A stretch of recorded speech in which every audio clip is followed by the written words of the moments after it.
ನಮಸ್ಕಾರ ವೀಕ್ಷಕರೇ, ಎಲ್ಲರೂ ಹೇಗಿದ್ದೀರಾ? ನಿಮಗೆಲ್ರಿಗೂ ಮತ್ತೊಮ್ಮೆ ಮನೆ ಮಾತು ಚಾನಲ್ಗೆ ಸ್ವಾಗತ. ಇವತ್ತಿನ ವಿಡಿಯೋದಲ್ಲಿ ನಮ್ಮ ಲಿವಿಂಗ್ ರೂಮ್ ಡೆಕೋರೇಟ್ ಮಾಡೋದು ಮತ್ತು ಲಿವಿಂಗ್ ರೂಮ್ ಡೈನಿಂಗ್ ರೂಮ್ ಟೂರ್ನ ನಿಮ್ಮ ಜೊತೆ ಶೇರ್ ಮಾಡ್ತಾ ಇದ್ದೀನಿ. ಈ ವಿಡಿಯೋ ರೆಕಾರ್ಡಿಂಗ್ ಸ್ಟಾರ್ಟ್ ಮಾಡುವಾಗ ಆಲ್ರೆಡಿ ಮಧ್ಯಾಹ್ನ ಆಗಿಬಿಟ್ಟಿತ್ತು.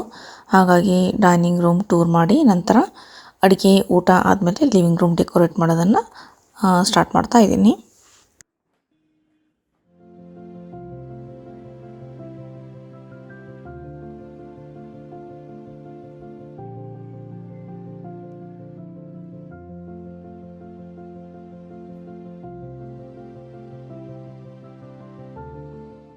ವೀಕ್ಷಕರೇ, ಇದು ಇತ್ತು ನಮ್ಮ ಡೈನಿಂಗ್ ರೂಮ್ ಟೂರ್.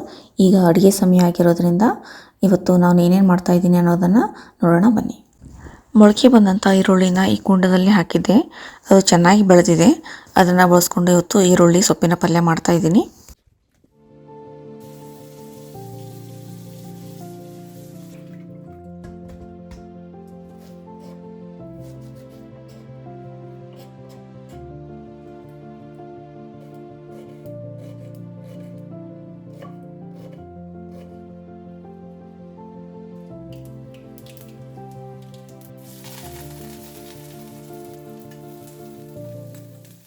ಒಗ್ಗರಣೆಯಲ್ಲಿ ಈರುಳ್ಳಿ ಮೆಣಸಿನಕಾಯಿ ಪೇಸ್ಟ್ ಹಾಕಿ ಹುರ್ಕೊಂಡ ಮೇಲೆ ಕಟ್ ಮಾಡಿಟ್ಕೊಂಡಂತಹ ಈರುಳ್ಳಿ ಸೊಪ್ಪನ್ನು ಹಾಕಿ ಚೆನ್ನಾಗಿ ಹುರ್ಕೊಳ್ಬೇಕು.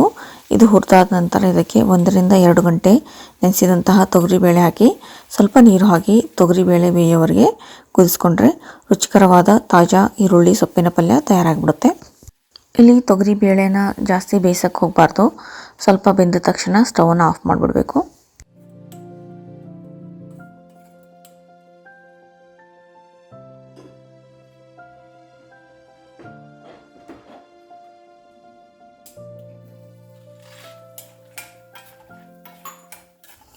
ನಂತರ ಇಲ್ಲಿ ಉತ್ತರ ಕರ್ನಾಟಕದಲ್ಲಿ ಮಾಡುವಂಥ ಟೊಮೊಟೊ ಚಟ್ನಿನ ಮಾಡ್ತಾಯಿದ್ದೀನಿ.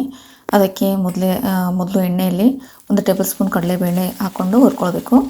ಅದಾದ ನಂತರ ಅರ್ಧ ಕಾಫಿ ಲೋಟ ಶೇಂಗಾ ಹಾಕಿ ಹುರ್ಕೊಳ್ಬೇಕು. ನಂತರ 4 ಒಣಮೆಣಸಿನಕಾಯಿ, 7 ರಿಂದ 8 ಬೆಳ್ಳುಳ್ಳಿ ಹೆಸಳು, 2 ಕಡ್ಡಿ ಕರಿಬೇವು ಹಾಕಿ ಹುರ್ಕೊಂಡ ನಂತರ 6 ಹೈಬ್ರಿಡ್ ಟೊಮೆಟೊ ಹಾಕಿ ಟೊಮೆಟೊ ಮೆತ್ತಗಾಗೋವರೆಗೆ ಹುರ್ಕೊಳ್ಬೇಕು. ನಂತರ ಸ್ಟವ್ ಆಫ್ ಮಾಡಿ ತಣ್ಣಗಾದ್ಮೇಲೆ ರುಬ್ಕೊಳ್ಬೇಕು. ಇಲ್ಲಿ ಒಗ್ಗರಣೆಯಲ್ಲಿ ಸಾಸಿವೆ, ಕರಿಬೇವು, ಒಣಮೆಣಸಿನಕಾಯಿ, ಸ್ವಲ್ಪ ಹಿಂಗು ಹಾಕ್ಕೊಂಡು ಇದನ್ನು ಟೊಮೆಟೊ ಚಟ್ನಿ ಮೇಲೆ ಹಾಕ್ಕೊಳ್ಬೇಕು. ವೀಕ್ಷಕರೇ, ಈ ಚಟ್ನಿ ತುಂಬಾ ರುಚಿಯಾಗಿರುತ್ತೆ. ಇದನ್ನು ರೊಟ್ಟಿ, ಚಪಾತಿ, ದೋಸೆ, ಬಿಸಿ ಅನ್ನದ ಜೊತೆಗೂ ತಿನ್ಬೋದು. ನಾವು ಉತ್ತರ ಕರ್ನಾಟಕದವರು ಆಗಿರೋದ್ರಿಂದ ನಮಗೆ ಜೋಳದ ರೊಟ್ಟಿ ಬೇಕೇ ಬೇಕು. ಹಾಗಾಗಿ ವಾರಕ್ಕೆ 3 ರಿಂದ 4 ದಿನ ರೊಟ್ಟಿ ಮಾಡ್ತೀನಿ. ಆ್ಯಕ್ಚುಲಿ ನನಗೆ ಮತ್ತು ನನ್ನ ಹಸ್ಬೆಂಡ್ ಶಂಕರ್ಗೆ ದಿನಾಲೂ ರೊಟ್ಟಿ ತಿನ್ನೋಂದರೆ ತಿಂತೀವಿ, ಏನು ಬೇಸರ ಅನಿಸಲ್ಲ. ಆದರೆ ಮಕ್ಕಳು ರೊಟ್ಟಿ ಅಷ್ಟು ಇಷ್ಟಪಡಲ್ಲ. ಏನಮ್ಮ ದಿನ ರೊಟ್ಟಿ ಮಾಡ್ತೀಯಾ ಅಂತಾರೆ. ಹಾಗಾಗಿ 2-3 ದಿನ ಚಪಾತಿ ಮಾಡ್ತೀನಿ.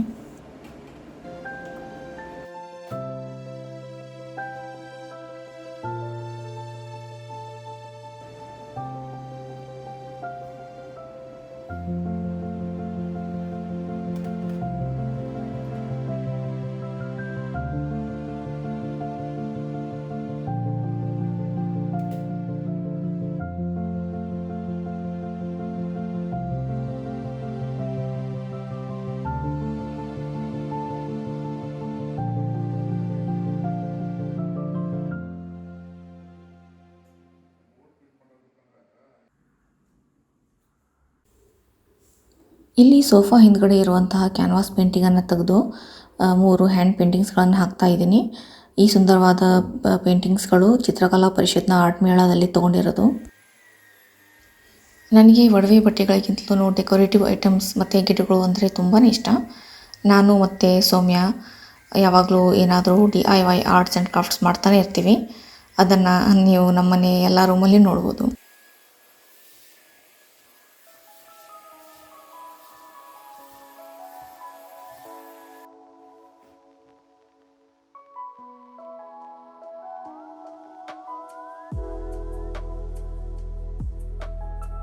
ಈ ಕುಷನ್ ಕವರ್ಗಳು ಸಹ ಚಿತ್ರಕಲಾ ಪರಿಷತ್ನ ಆರ್ಟ್ ಮೇಳದಲ್ಲಿ ತೊಗೊಂಡಿರೋದು. ನಾನೇನಾದರೂ ಆನ್ಲೈನ್ ಪರ್ಚೇಸ್ ಮಾಡಿದರೆ ಅದರ ಲಿಂಕನ್ನು ಡಿಸ್ಕ್ರಿಪ್ಷನ್ ಬಾಕ್ಸಲ್ಲಿ ಹಾಕಿರ್ತೀನಿ, ನೀವು ಬೇಕಾದರೆ ಚೆಕ್ ಮಾಡ್ಕೊಳ್ಬೋದು.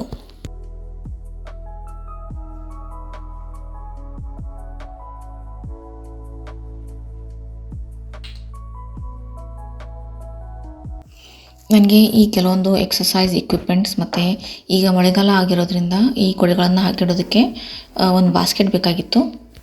ರೀಸೆಂಟ್ಲಿ ನನ್ನ ಹಸ್ಬೆಂಡ್ ಶಂಕರ್ US ಗೆ ಹೋಗಿದ್ದರು. ಅಲ್ಲಿಂದ ಈ ಮಕ್ರಾಮೆ ಬಾಸ್ಕೆಟನ್ನು ತರಿಸ್ಕೊಂಡಿದ್ದೀನಿ. ಇದು 3ರದ್ದು ಸೆಟ್ ಇದೆ. ಇಂಡಿಯಾದಲ್ಲಿ ನನಗೆ ಬೇಕಾದಂಥ ಸೈಜ್ ಸಿಗ್ತಾ ಇರಲಿಲ್ಲ, ಹಾಗಾಗಿ ಅಲ್ಲಿಂದ ತರಿಸ್ಕೊಂಡಿದ್ದೀನಿ.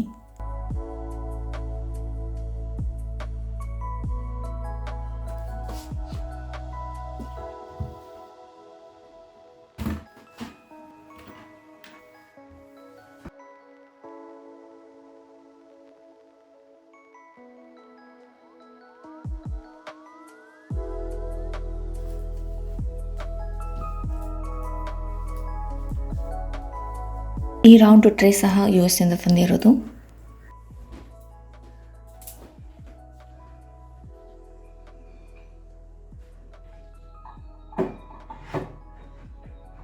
ಟಿವಿ ಮೇಲ್ಗಡೆ ಇರುವಂಥ ಶೆಲ್ಫಲ್ಲಿ ಇಟ್ಟಿರುವಂಥ ಪೇಂಟಿಂಗ್ಗಳು ಸೌಮ್ಯ ಮಾಡಿದ್ದು.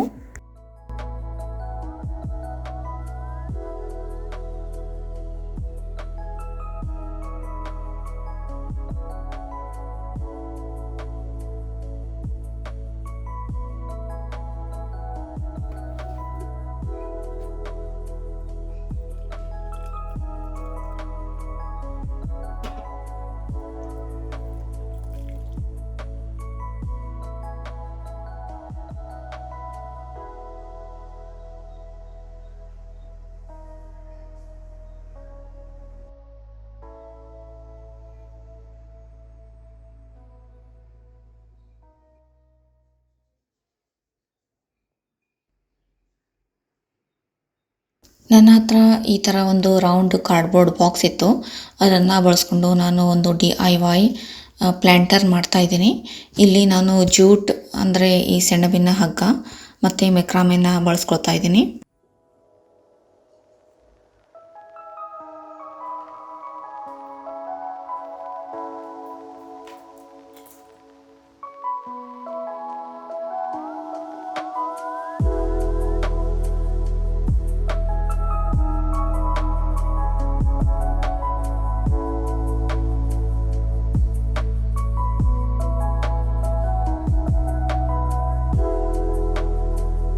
ಈಗ ಈ ಪ್ಲ್ಯಾಂಟರ್ ರೆಡಿ ಆಯಿತು.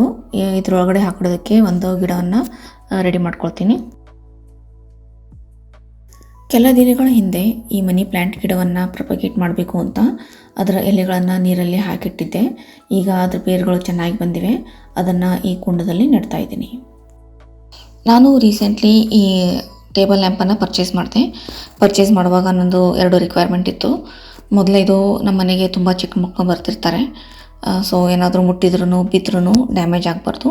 ಆಮೇಲೆ ಎರಡನೇದು ನ್ಯಾಚುರಲ್ ಮಟೀರಿಯಲ್ ಯೂಸ್ ಮಾಡಿಕೊಂಡು ಮಾಡಿರುವಂಥದ್ದು ಬೇಕಾಗಿತ್ತು.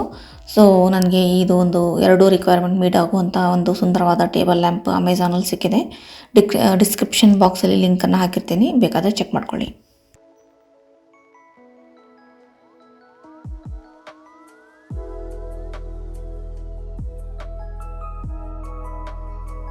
ಈ ಲಿಪ್ಪನ್ ಆರ್ಟ್ ಮತ್ತು ಈ ಸಿಂಪಲ್ ಪೇಂಟಿಂಗ್ಸ್ ಎಲ್ಲ ಮನೆಯಲ್ಲೇ ಮಾಡಿದ್ದು.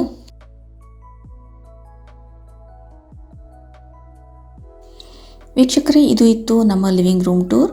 ನಿಮಗೆ ಈ ವಿಡಿಯೋ ಇಷ್ಟವಾದರೆ ಪ್ಲೀಸ್ ಲೈಕ್ ಮಾಡಿ, ಕಮೆಂಟ್ ಮಾಡಿ, ಸಬ್ಸ್ಕ್ರೈಬ್ ಮಾಡಿ. Thank you for watching.